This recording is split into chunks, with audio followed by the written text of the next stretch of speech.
Saturday Night is the new movie directed by Jason Reitman. It follows the last hour and a half before the first ever airing of Saturday Night Live. This movie uses a gimmick where the amount of time that passes in the movie, the runtime of the movie, is the same amount of time that passes in the movie.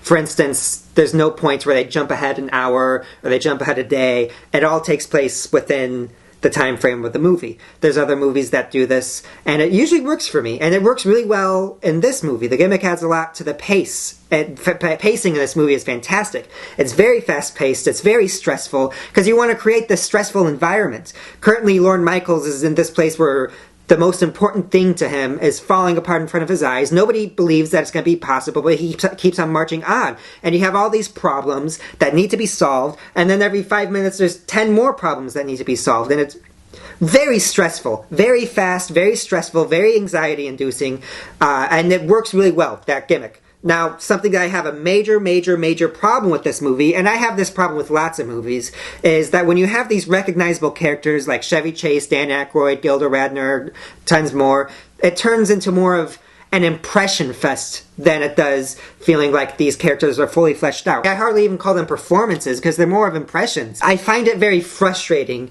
because there's multiple points in the movie where they just recreate old sketches from Saturday Night Live, and if I want to watch, Chevy Chase do Weekend Update, I'll YouTube Chevy Chase doing Weekend Update. If I want to watch John Belushi doing the Bumblebee sketch, I'll YouTube John Belushi Bumblebee sketch. And all of these things I feel like are being substituted, all these impressions and all these recreations of skits, they're being substituted for adding interesting things to do with the characters. All the sort of stakes in the movie are things that you need to have previous knowledge of the actors or their situation beforehand. It's going to make no sense to you why John Belushi is doing the things he does unless you know that John Belushi dies of a heart attack in real life. All the stuff they do with Chevy Chase makes no sense unless you know the story of Chevy Chase leaving Saturday Night Live after one season. It just won't make sense unless you know these things. Now, I do know these things, but I'm not sure how many people who go into the movie have a intimate knowledge of